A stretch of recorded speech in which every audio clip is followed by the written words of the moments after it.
Assalamualaikum warahmatullahi wabarakatuh. Hadir lagi saya Nina Nugroho di Jumat sore tanggal berapa ini ya? 25 Maret 2022 di program live Instagram Nina Nugroho Solutions yang hadir di laman Instagramnya Nina Nugroho Store.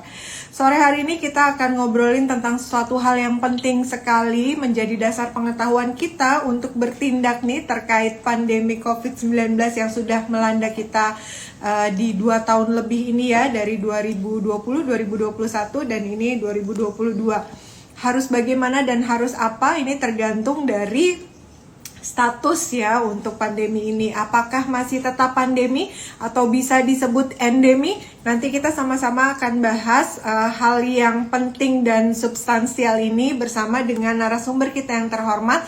Siapa narasumber kita? Nanti kita akan sampaikan kemudian. Sebelum saya mengundang dan menguraikan siapa narasumber kita sore hari ini, mudah-mudahan para NN profesional semua sore hari ini dalam keadaan sehat walafiat dan bisa sama-sama belajar untuk sama-sama mencari solusi tentang kegelisahan perempuan multiperan yang diberikan wadah oleh Nina Nugroho Store untuk dijawab, diberikan solusi gitu kan terkait hal-hal apa-apa saja yang menjadi kegelisahan kita semua. Dari payung gerakan Aku Berdaya, Nina Nugroho Solutions hadir sebagai pilihan solusi mbak semuanya dan juga menjawab setiap tantangan untuk perempuan multiperan baik di bidang keluarga, kesehatan, karir, ataupun pekerjaan dan banyak hal lagi ya. Selain live Instagram, kita juga ada program webinar yang hadir setiap hari Minggu jam 10 sampai 10.30 bekerja sama dengan Tempat Trainers Guild, asosiasi trainers yang terpercaya yang sudah menghasilkan ratusan trainer. Itu bekerja sama dengan kita Gerakan Aku Berdaya untuk sama-sama memberikan pembelajaran dan mendobrak mentalitas para perempuan Indonesia agar pada akhirnya nanti kita sama-sama terwujudkan keberadaannya. Baiklah, sore hari ini sudah di episode 123, kita sama-sama bersama dan seperti biasa di setiap episodenya saya selalu ditemani oleh busana dari Nina Nugroho Store. Busana dari Nina Nugroho Store adalah busana yang menghususkan diri untuk kebutuhan perempuan bekerja. Kategorinya juga ada lengkap nih di Nina Nugroho Store. Ada shirt, kemudian ada tunik seperti yang saya pakai sore hari ini, dipadankan warna hijau dengan warna krem, warnanya lembut sekali. Kemudian juga ada midi, ada rok juga, ada pie pants, ada kulot, ada dress, dan lain sebagainya. Setiap karakter dari perempuan luar biasa yang berdaya ini kita berikan berbagai macam pilihan kategori untuk busana agar menemani mbak semuanya bekerja supaya nggak bingung-bingung lagi ya mau kerja pakai bajunya apa nih. Pastikan cari baju kerja di Nina Nugroho Store.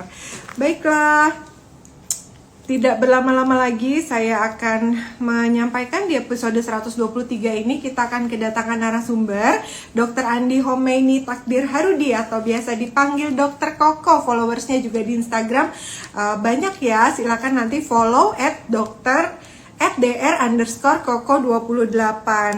Temanya sore hari ini masih pandemi atau sudah endemi. Nah, aktivitas beliau saat ini, beliau adalah seorang dokter di Rumah Sakit Sawah Besar Jakarta, kemudian dokter di RS Hermina Kemayoran Jakarta, kemudian internis RS Darurat COVID-19 Wisma Atlet Kemayoran Jakarta, kemudian beliau juga seorang YouTuber. Wah, keren banget ya. Nanti silakan saksikan informasi yang sudah pernah beliau share melalui YouTube beliau ya. Pendidikannya, beliau adalah kandidat doktor di Fakultas Kedokteran di Universitas Indonesia. Organisasinya Chairman of Junior Doctors Network of Indonesia, kemudian ada MPPK of Indonesia Medical Association. Keren banget kan? Sore hari ini kita ditemani oleh narasumber yang pastinya bisa memberikan gambaran kepada kita ini masih dalam kondisi pandemik atau sebenarnya sudah endemik, karena banyak sekali kebijakan-kebijakan pemerintah yang sudah mengarah seperti seakan-akan kita sudah keluar dari kondisi pandemik. Kita sudah boleh ke masjid untuk sholat tarawih berjamaah, kita sudah boleh untuk nanti pas lebaran pulang kampung Dan kalau misalnya terbang, kita juga sudah tidak menggunakan surat tanda negatif ya, hasil swab negatif atau PCR negatif. Yuk kita sama-sama undang ya beliaunya untuk bergabung bersama kita. Selamat sore dok. Selamat sore. Suara saya jelas kah dok? Jelas, Mbak. Jelas ya, alhamdulillah. Apa kabar sore hari ini dok? Mudah-mudahan sehat selalu. Alhamdulillah sehat-sehat. Alhamdulillah. Dok, silakan menyapa para NN profesional semua nih wanita yang bergabung bersama kita sampai hari ini. Monggo silakan. Ya, Assalamualaikum warahmatullahi wabarakatuh dan selamat sore.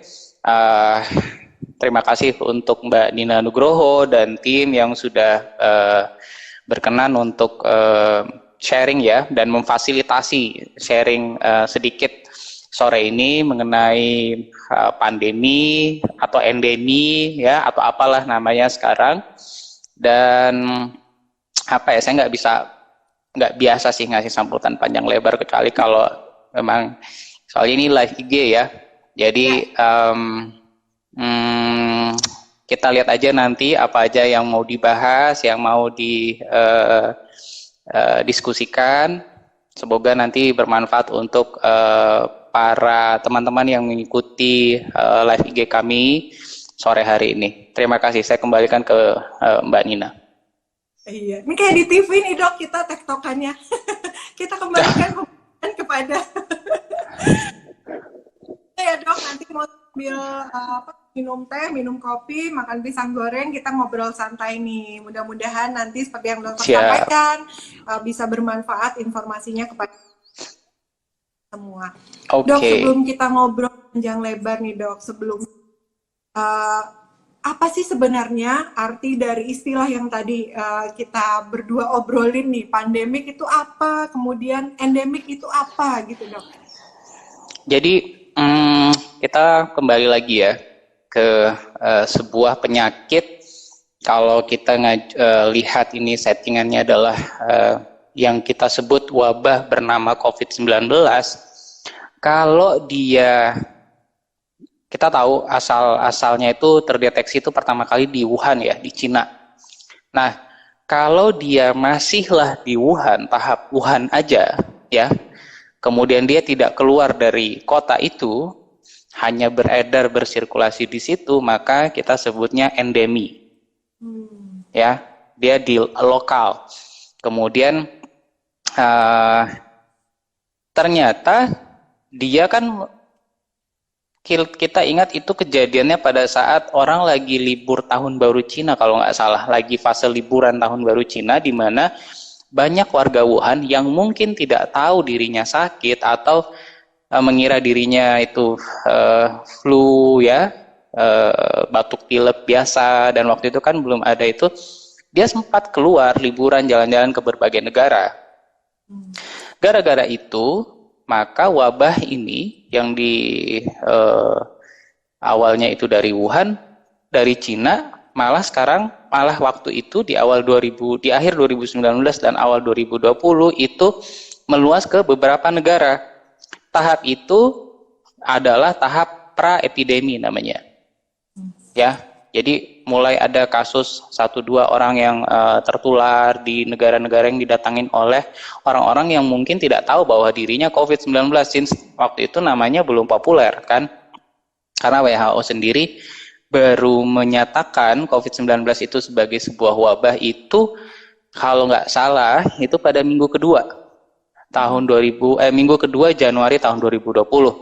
Setelah bahasannya lama, panjang antar ini, karena ada konsekuensi dari penyematan itu.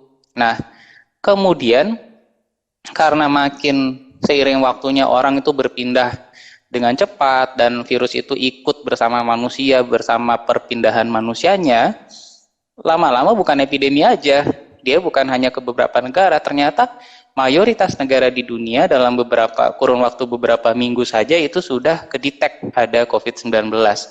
Karena jumlah cakupan yang begitu luas dan jumlah kejadian yang begitu masif, tinggi dalam satu waktu, maka statusnya berubah menjadi pandemi. Itu yang terjadi pada COVID-19. Nah, seiring berjalannya waktu, sekarang kita sudah 2 tahun lebih untuk secara global ya. Kalau di Indonesia itu hari ini, bukan bulan inilah ya, Maret 2022. Pertama kali dinyatakan ada pasien terkonfirmasi COVID kan di Maret 2020 ya, Mbak Nina ya. Setelah 2 tahun berjalan, kita lihat bahwa kita udah ngalamin 3 kali gelombang COVID di mana lonjakan pasien itu begitu tinggi. Saya sendiri ikut merawat pasien di Wisma Atlet itu udah 3 kali kelabakan di akhir 2020, kemudian pertengahan 2021 dan akhir 2021. Jadi kayak sekitar tiap 6 sampai 8 bulan lah siklusnya. So setelah 3 kali gelombang, dan kita lihat juga data-data sero epidemiologinya, sekitar hampir 90% warga Indonesia itu punya antibodi terhadap SARS-CoV-2, penyebab COVID-19. Jadi mungkin gabungan antara yang udah divaksin sama yang udah pernah sakit ya, itu udah sekitar 90%.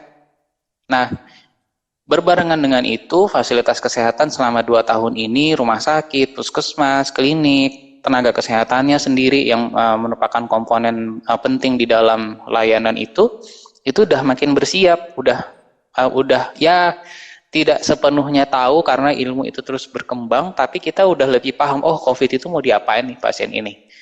Protapnya sudah ada, jadi kesiapan paskes sudah ada, oksigen sudah tidak lagi seperti yang lalu di tahun 2021 ya, bulan Juli sampai Agustus tuh di mana orang-orang tuh berburu oksigen. Kalau Mbak Nina ingat, tabung oksigen sampai orang berburu di rumah masing-masing, ICU penuh dan lain-lain.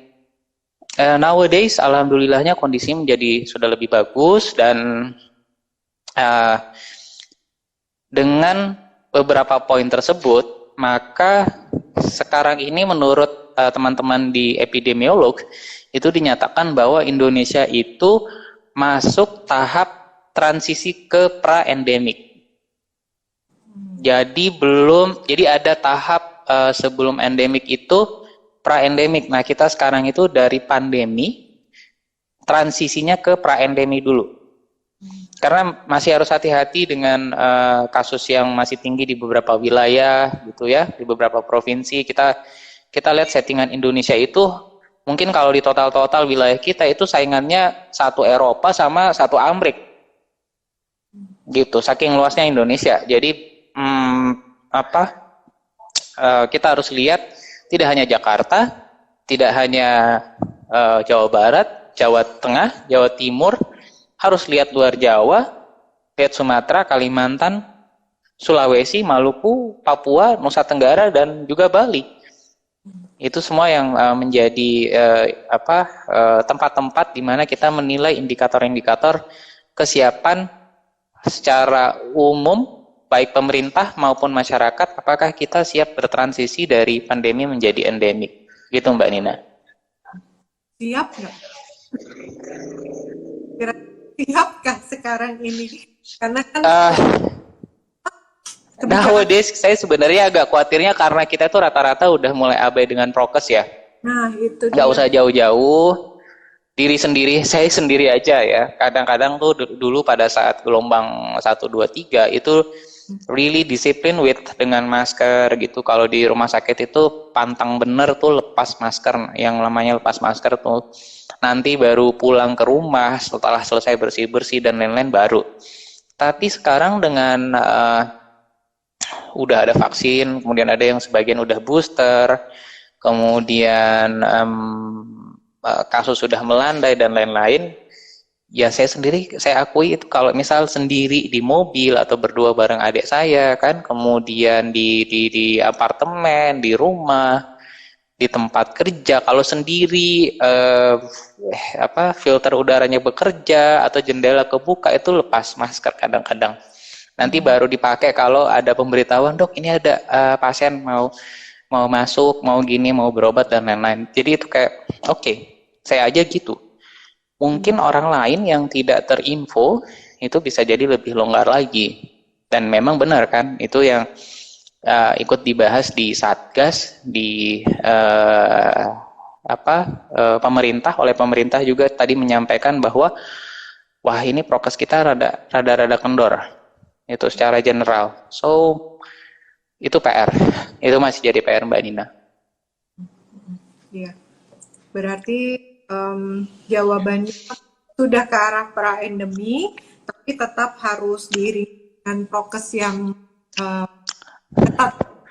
Iya, ya because karena ini apa ya, COVID itu tidak ujuk-ujuk pergi hanya dengan penetapan status dari pandemik menjadi endemik.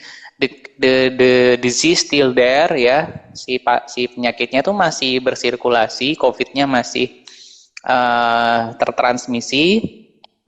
Mungkin kita akan butuh waktu sekitar 1-2 tahun lagi di mana case itu benar-benar in control. In control tuh jadinya kayak gini. Kasus endemi itu kayak TBC, tuberkulosis. Obatnya ada, penyakitnya tetap ada, vaksinnya ada, tenaga kesehatan siap, fasilitas kesehatan siap. Nah, mungkin itu yang akan mengarah ke sana si COVID ini. Ya, tapi dengan vaksin jalan, obat-obatan jalan, prokes jalan. Sebenarnya endemik TBC itu tanpa COVID itu juga menganjurkan kita untuk pakai masker loh. Ya.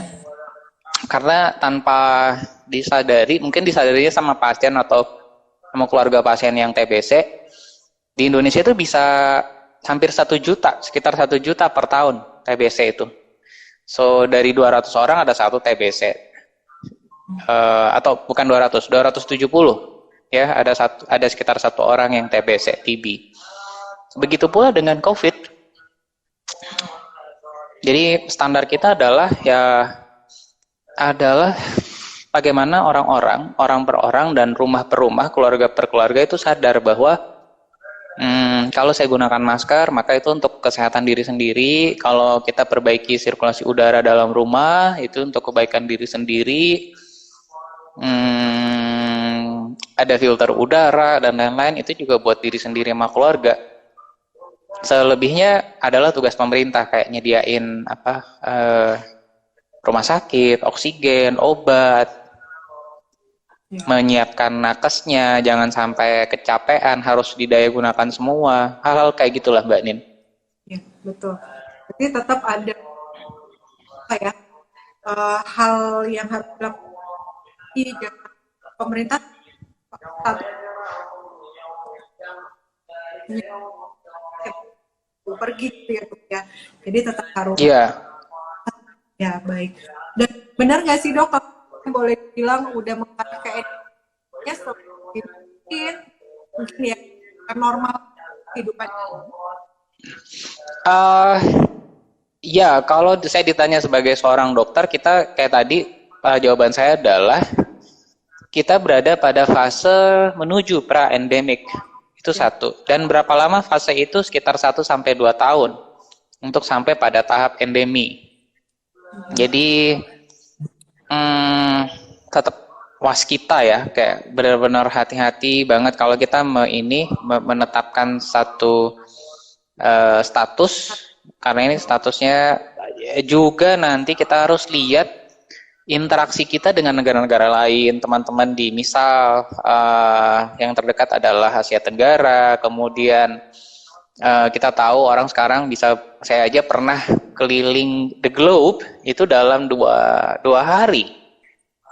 Benar-benar literally the globe itu bisa dikelilingin dalam 2 hari. Ya tidak mengunjungi semua negara, tapi around the globe itunya sekitar 2 hari. Berarti kita harus lihat settingan, kemana masyarakat kita, warga kita paling banyak berkunjung, dan Indonesia warganya banyak yang keluar negeri, entah itu liburan ya ke Asia Tenggara, ke Eropa, ke Amerika, terus ada yang umroh, ada yang haji, juga harus dilihat di sana. Jadi semua orang, semua stakeholder, tidak hanya di Indonesia sendiri, itu watching, mesti sadar situasi dan kondisi sekeliling kita.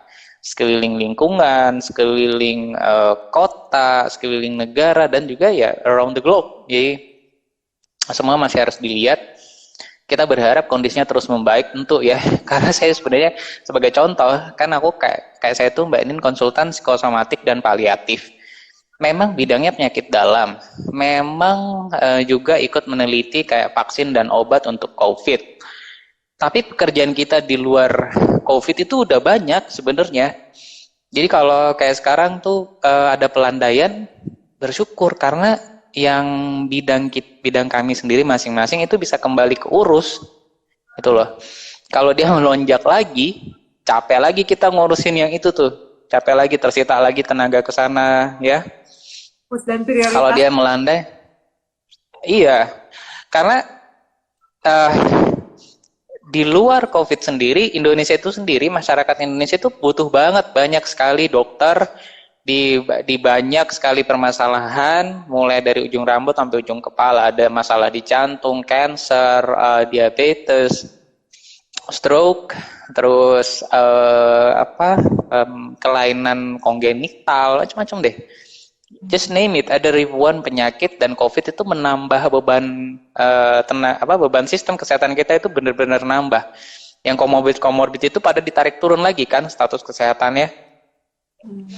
Pasienku ada tuh yang DM sebelum COVID itu gula darahnya terkontrol dengan obat. Habis kena COVID dia mesti pakai insulin suntik, which is lebih repot, lebih rumit, lebih mahal. Ada pasien hipertensi sebelum COVID dia terkontrol dengan 1 atau 2 obat. Habis COVID syukur-syukur dengan 3 kombinasi itu lumayan terkontrol baru. Jadi fenomena ini yang nambahin beban banget sih. Tidak hanya ke sistem kesehatan kita, tapi juga sampai ke level produktivitas masyarakat. Dan juga berdampak ke pekerja. Misal nih Mbak Nina, aku nggak tahu nih Mbak Nina apa punya berapa pegawai, misal 20 atau 30 ya. Ternyata mereka kena COVID atau ada riwayat kontak erat sama pasien keluarganya yang COVID. Tentu ada rasa was-was satu. Yang kedua, kalau dia harus isoman, nggak produktif, ya kan, turun jam kerja yang kita harapkan. Mereka juga tentu ingin lari kencang, malah ketunda dulu, istirahat dulu, isoman dulu. Dan ini fenomena yang mungkin tidak tereksposur cukup banyak ya, gitu, karena kita fokus ke angka kesakitan dan kematian, tapi Efeknya. efek dominonya sampai ke level produktivitas. Orang-orang nggak masuk kantor, nggak masuk kerja, nggak masuk kuliah, dan lain-lain ya. Ini memang harus diadaptasi. New normal termasuk new regulation untuk menyikapi itu dengan bijak ya. Bagaimana kita menghadapi ini sama-sama, beban diterima, ditanggung bareng antara pemberi kerja, pekerja, pemilik usaha, anything. Termasuk Mbak Nina nih ya, ini bajunya Mbak Nina nih, saya pakai ini teman-teman. Dikirimin sama Mbak Nina.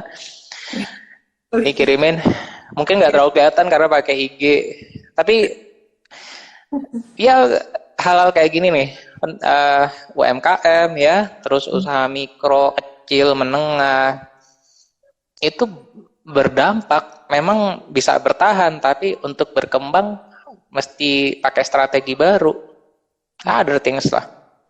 Dan ini masalah tidak hanya di satu kota, tidak hanya di satu provinsi, not in one country ya, banyak, dan kita harus struggle bareng gitu.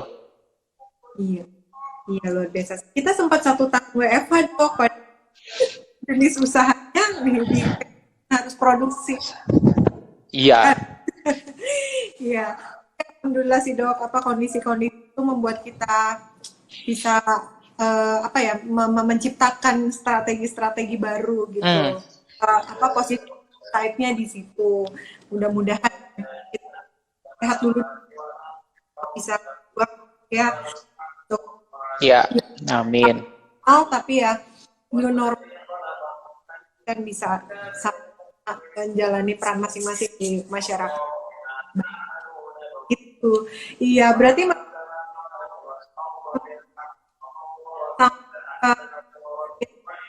itu bisa mendekati panjang perjalanan pandemi sebenarnya belum sih dok atau bagaimana dipaksa untuk beradaptasi.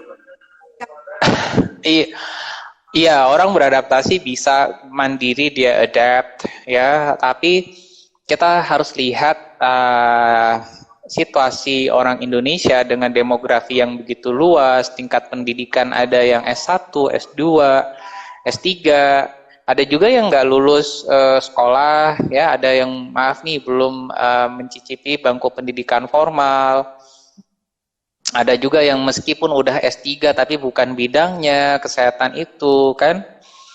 So, tingkat literasi kita jelas berbeda-beda. Ini jadi PR untuk coba menaikkan baseline literasi kesehatan semua orang itu. Ini momentum sebenarnya by the COVID, via COVID ya, via pandemi untuk teman-teman dokter, teman-teman ilmuwan, tolong dong kalian bagi sedikit pemahaman kalian yang juga sedikit itu ke warga, ke masyarakat, at least how to survive dalam kurun waktu pandemi ini, dalam kurun waktu dengan begini banyak masalah kesehatan. We are not struggling with COVID ya. Ada masalah lain, TBC lah, DM, hipertensi, jantung, kerusakan ginjal, kerusakan hati, ada daya dukung lingkungan yang berkurang, climate change, dan lain-lain. Itu juga berdampak ke kesehatan manusia kan. Artinya Memang harus tetap move on gitu ya dok ya, harus tetap iya. dengan kondisi Jadi yang kita nggak akan balik ke normal. Kalau saya sih bilangnya kita nggak akan balik ke normal yang dulu, tapi kita memang harus punya perspektif baru. Bagaimana kita bisa tetap sehat, tetap produktif dengan kondisi yang begini rumit ya. Mungkin nggak terlalu rumit lah ya, karena kita sudah cukup beradaptasi, tapi who knows orang yang kita temani itu ternyata sakit, ternyata bisa nularin.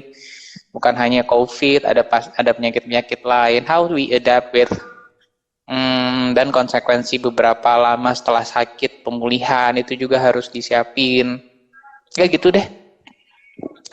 Harus sabar, harus naikin literasi, harus toleransinya ada sesama orang-orang yang terlibat dalam satu urusan, ya gitu. Ya, harus nonton live IG-nya Nina Nugroho juga, banyak informasi ya daripada informasinya dari hoax, dari WA ibu-ibu tentu benarnya gitu ya dok. Ini kait atau sudah endemis ya, dari tadi sudah mulai banyak pertanyaan-pertanyaan yang masuk dok. Kalau saya boleh ke dokter benar atau tidak ya, apapun kondisinya berarti kita belum bisa lepas masker ya dok ya, masih di satu. Kalau di rumah saya ingin kayak gini saya lepas ya, tapi kalau ada orang lain better saya gunakan.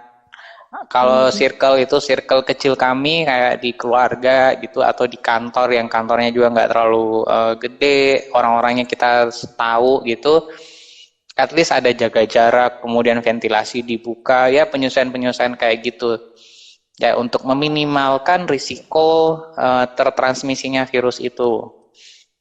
Tapi kalau in situationnya itu kayak di busway, KRL, di pesawat, di mana, mending pakai deh, ya.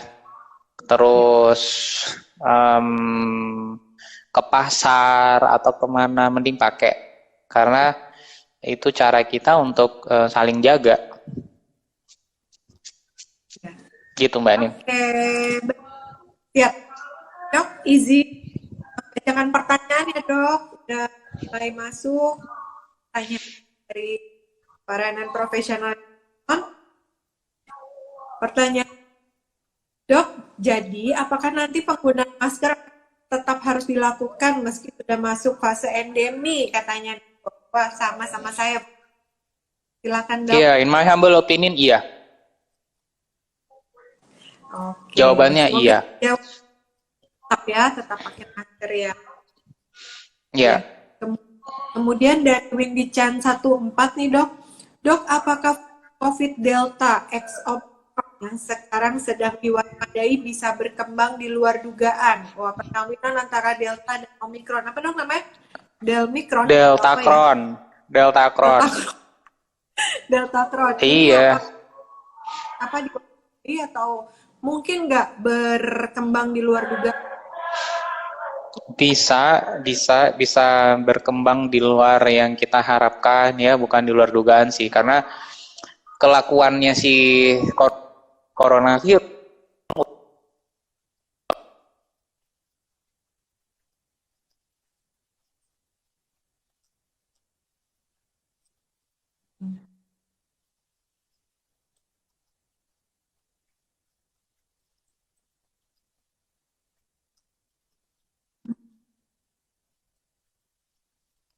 udah ratusan. Dari situ oleh WHO dan para pakar dibagi lagi jadi varian of interest. Jadi beberapa puluh. Kemudian varian of concern itu ada beberapa belas sampai sekarang. Dan semakin dia ini mutasinya ada. Kayak protein ini berubah lagi sih. Jadi kita kalau para dokter sama saintis tuh pada bilangnya kita sedang menyaksikan sebuah proses evolusi sebenarnya. Bagaimana virus originalnya itu dalam kurun waktu 2 tahun itu udah mengalami mutasi sampai anak cucu itu udah begitu banyak. Ya, yang bikin masalah memang nggak terlalu banyak yang muncul, beberapa belas gitu ya. Tapi we're still in struggle with the beberapa belas itu sudah bikin repot. Jadi kelakuannya udah bisa ketebak, kita udah cukup paham bahwa cara kita mencoba menghindari bahayanya juga udah bisa, tinggal kita kuat-kuatan ini disiplin dalam menerapkan ilmu itu. Ini ngomongnya satu ke teman-teman tapi 4 jari itu ke saya ya, yang justru dealing with the COVID almost every day tuh, gitu. Ya gitu, Mbak Nin. Sudah terjawab kan, baik dok. Ada Izin lagi? Bertanya. Banyak dong pertanyaan. Ya banyak ya dok, izin saya bacakan. Iya. Dok, izin berendem prokes sehat repot-repot lagi atau PCR katanya dok. Apa kalau kondisinya kayak sekarang, maka in my humble opinion ya, kita mesti lihat situasi masing-masing daerah. Kalau positivity rate-nya dari PCR sama antigen dan lihat dari kondisi rumah sakitnya itu kok bebannya kelebihan ya, better PCR sama antigennya tuh kenceng ya. Tapi kalau di satu daerah, satu area itu positivity rate-nya rendah, kemudian vaskesnya itu bisa menanggulangi, maka tidak menjadi kewajiban. Nanti yang bergejala aja yang dites. Kemudian yang positif itu ditrace. Ya, sebenarnya konsepnya kan gitu tuh. Cuman karena dia sempat pada satu waktu bikin gelombang lah apalah. Nah, itu yang bikin testing itu menjadi masif.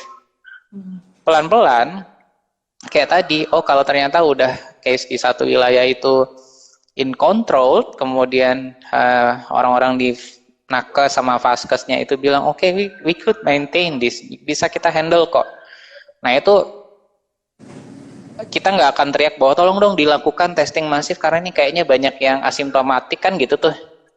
Tapi kalau kita curiga, transmisinya tinggi nih, lakukan testing supaya orang-orang aware.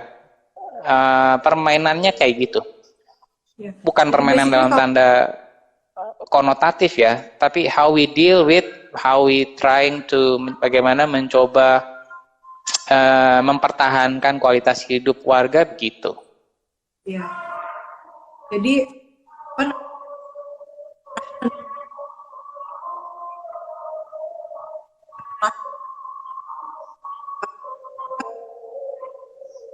sendiri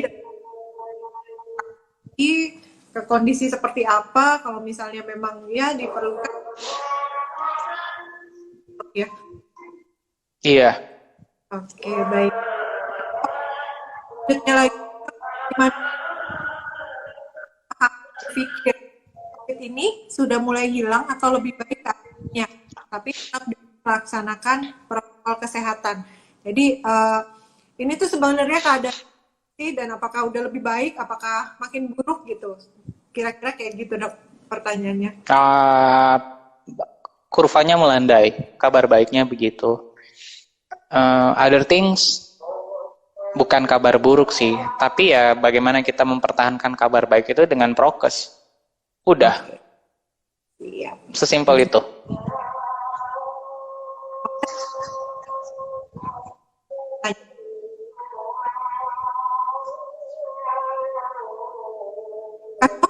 Masih belum ya? Kenapa Mbak? Belum azan maghrib kan ya? Oh, iya di sini udah. Oh udah. Saya lagi tugas luar kota. Oh masya Allah. Mau kita jeda sampai azan? Ini juga nggak terlalu lama lagi kan, sekitar 10 menit nggak apa-apa. Iya. Pertanyaan dari Lina Mah _C nih dok, masyarakat terlanjur menganggap Omikron tidak berbahaya karena punya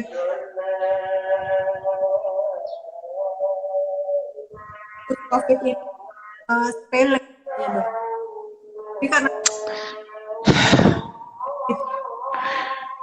itu yang bikin saya khawatir sebenarnya karena ya tapi ya inilah demokrasi ya. Demokrasi itu tidak satu narasi. Dan kita di Indonesia punya banyak pakar yang ikut meneliti, melayani, kemudian mungkin punya pengalaman gitu ya, dan memberikan informasi ke publik kayak oh Omikron itu ringan, nanti ditangkapnya sama orang-orang kemudian oh nggak apa-apa nih, nggak bahaya dan lain-lain. Padahal kita mencoba untuk apa ya, memberikan data yang objektif bahwa Omicron versus Delta itu tingkat lebih ringannya itu 40-50%. Itu secara statistik, tidak bisa juga berlaku secara umum pada populasi umum karena ada orang-orang dengan komorbid, orang-orang yang belum divaksinasi. Ya seperti itulah yang terjadi. Itu adalah tantangan kita bahwa bagaimana ngejelasin kepada orang-orang yang udah capek ya. Ada namanya pandemic fatigue tuh, Mbak Nina. Jangankan masyarakat awam di bidang medis, tenaga medis sendiri, bidang tenaga kesehatan sendiri itu mengalami pandemic fatigue dan we are so apa ya, nggak desperate sih, sangat berharap COVID ini selesai karena capek itu pakai APD lengkap itu capek ya yang dan kita aduh sudah dok sudah kayak staff itu bilang kayak teman-teman tuh ya udah dok kapan nih berakhir ya, kayak orang tuh pengen nih cepat berakhir apalagi yang di luar, padahal kita masih lihat case-nya masih ada sekali some person with comorbid itu ada yang berat ya. Even nggak berat sekalipun kalau lu batuk-batuk tiap jam itu tetap menjengkelkan kan, atau jadi rada-rada mau nih ada yang kayak kena COVID itu rada-rada gabloon lambat kalau di ini karena ada efek ke sistem saraf gitu kan, so it's not so easy, tapi inilah situasi kita sekarang.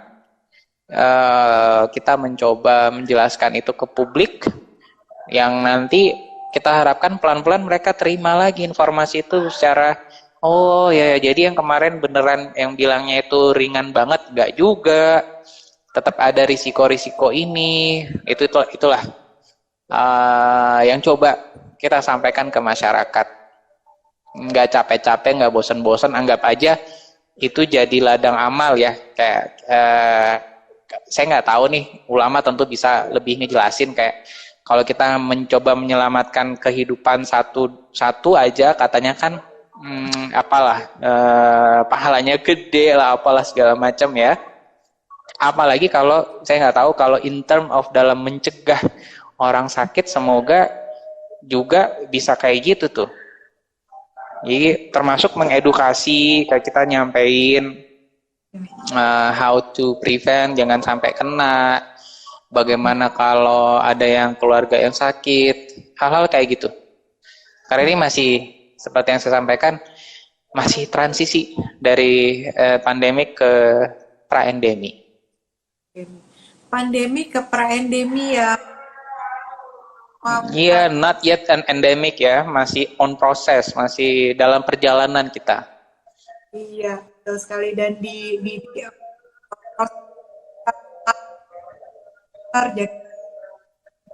ini ada yang katanya nih dok, di sekitarnya itu udah persen nggak mau pakai masker. Dia sendiri yang pakai masker katanya. Ayo dok, jadi dok. Kalau saya sih, saya mengapresiasi ya mereka yang masih menggunakan masker, dan tolak ukurnya jangan orang lain sih. Tolak ukurnya selalu, kalau saya sih menilai itu ke diri sendiri, dan dari hari ke hari saya pengen kondisinya tambah baik. Ya, kita kan dianjurkan begitu ya. Progresnya apa, jangan malah mundur. Kita juga kayak, oh bagaimana di guideline, terus kita coba, bukan saya sendiri, tentu di Indonesia ada hampir 200.000 dokter, dan ada ratusan ribu pakar yang lain yang terus evolve, bikin perbaikan-perbaikan sana sini, kanan kiri, gimana nih biar lebih bagus di Aceh, di Papua, di Kalimantan. That's how we do. Nah, terus masyarakat juga bilang, dok, banyak tuh yang kayak tadi bilang ya, di rumah tinggal saya dok yang pakai masker, atau di kampus gitu, atau di mana gitu kan, jadinya malah aneh. So nggak apa-apa lah jadi aneh ya, kalau saya bilang ya. Toh tidak sedikit orang yang sakit itu baru habis sakit baru nyesel kenapa gitu-gitu kan, jadi repot sendiri. Jadi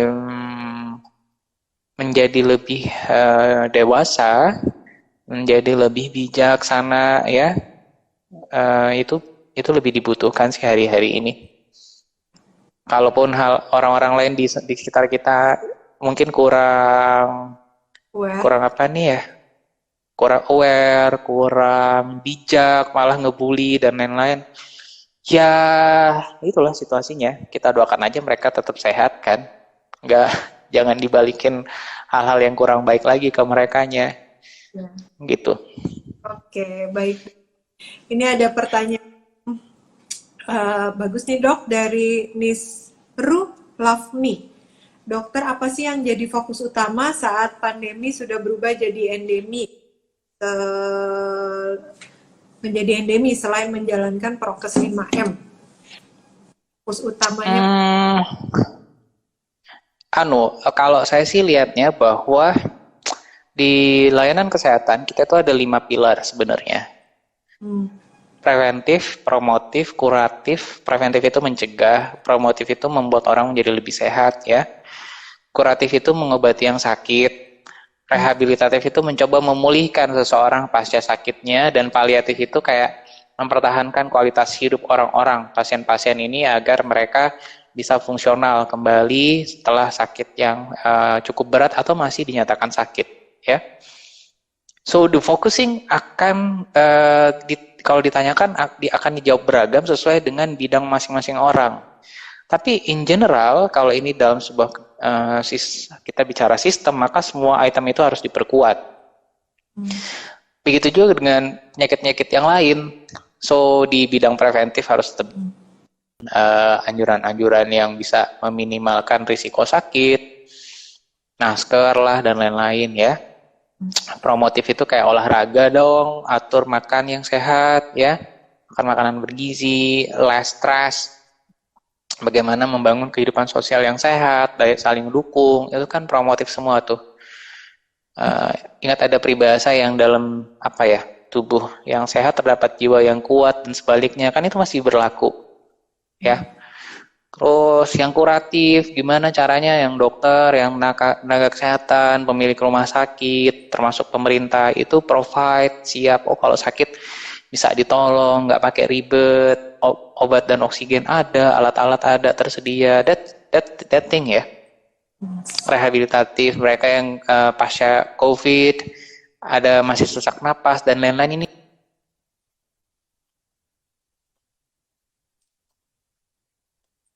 ada yang masih kerusakan ginjal dan jantung, how to apa ya, membalikan lagi mereka bisa berfungsi secara normal, kembali produktif.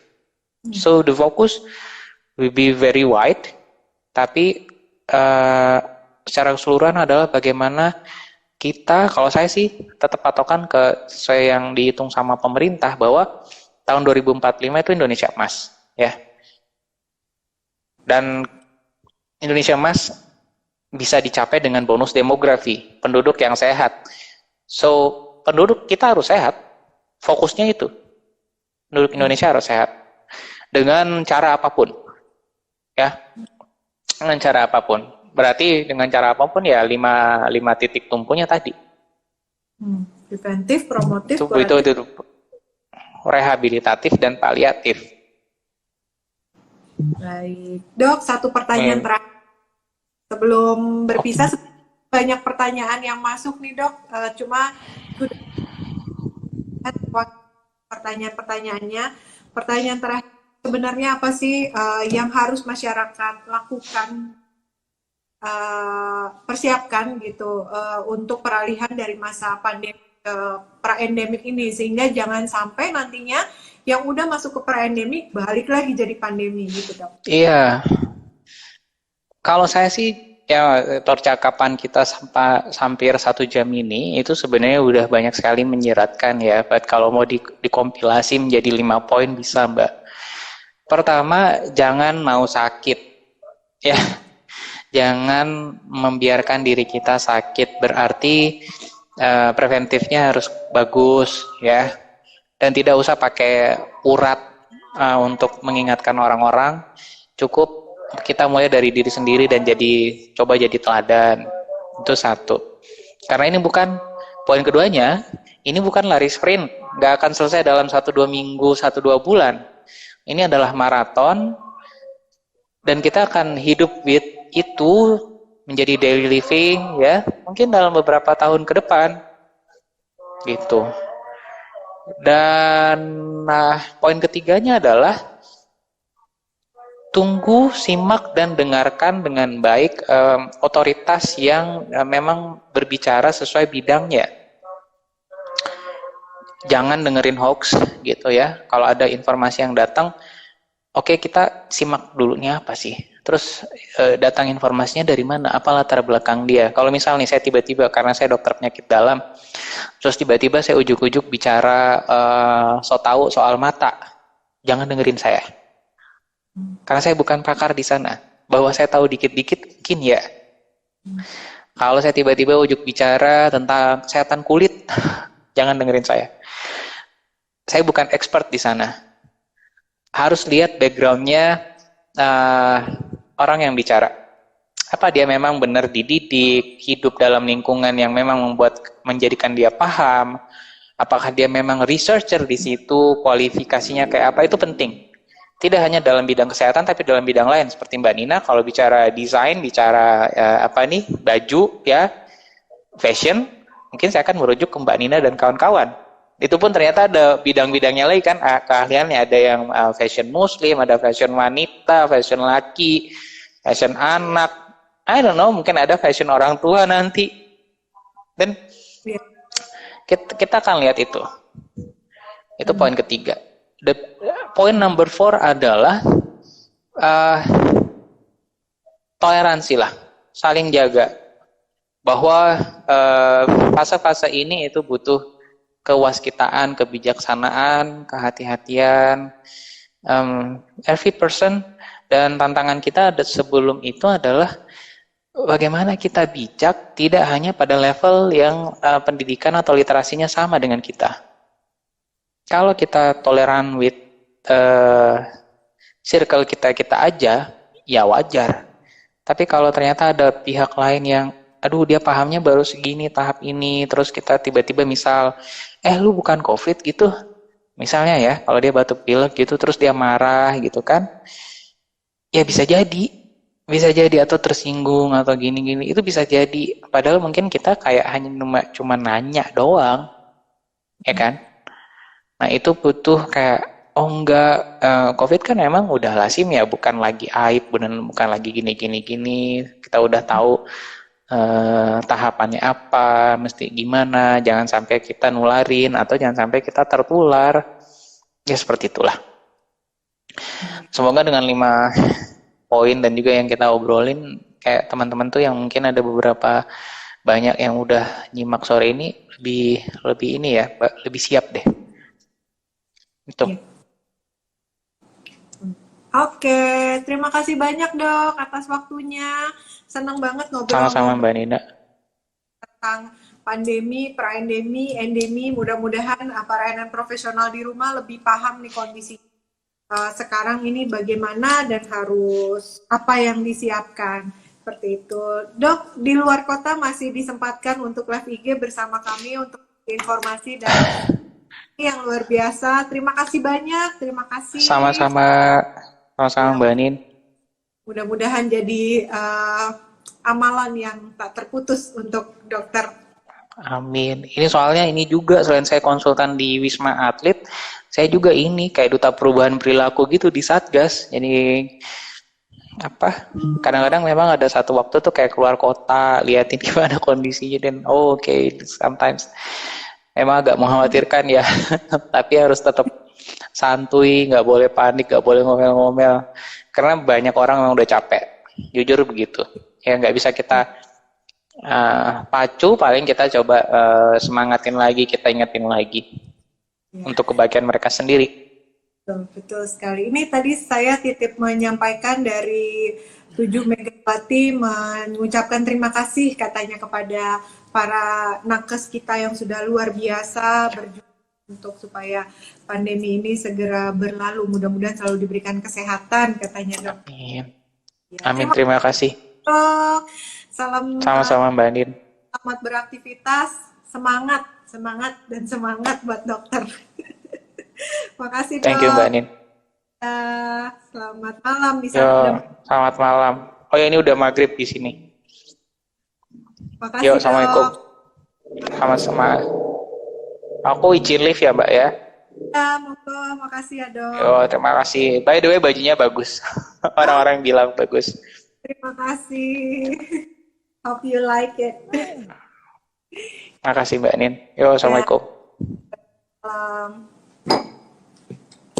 Ya, para RN profesional semua, tadi kita udah ngobrol bersama-sama nih dengan Dokter Kofko. Banyak banget ya yang kita bisa ambil dari obrolan kita tadi gitu. Tadi dokter juga menyampaikan 5 hal yang penting agar supaya sekarang ini kan kondisinya dari pandemi sudah menuju ke pra-endemi. Agar supaya tidak kembali lagi ke pandemik lagi, ada 5 hal yang perlu kita lakukan. Yang pertama, kita harus punya perasaan tidak mau sakit atau tadi preventif ya.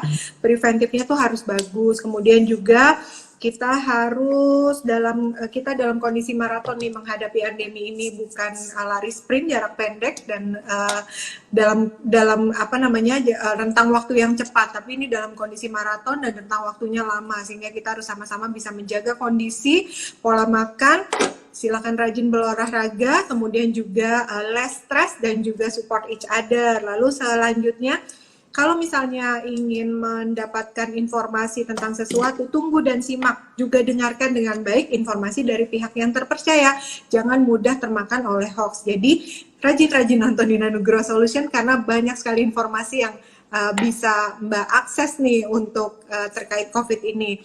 Lalu kemudian kita toleransi dan saling jaga, dan yang terakhir ya kita sama-sama mempertahankan kualitas hidup kita.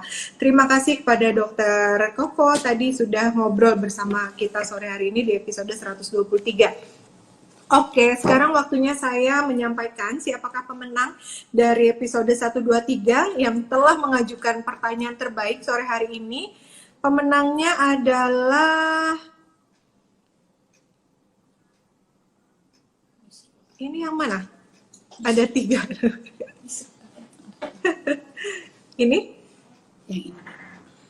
Oh, oke. Pertanyaan terbaik dari Nisrul Afni. Wah, pertanyaannya, dokter, apa sih yang menjadi fokus utama saat pandemi sudah menjadi endemi selain menjalankan prokes 5M? Selamat ya kepada Nisrul Afni. Silakan untuk mendapatkan hadiahnya hubungi Nina Nugroho Store dengan cara masuk ke bio-nya Nina Nugroho Store.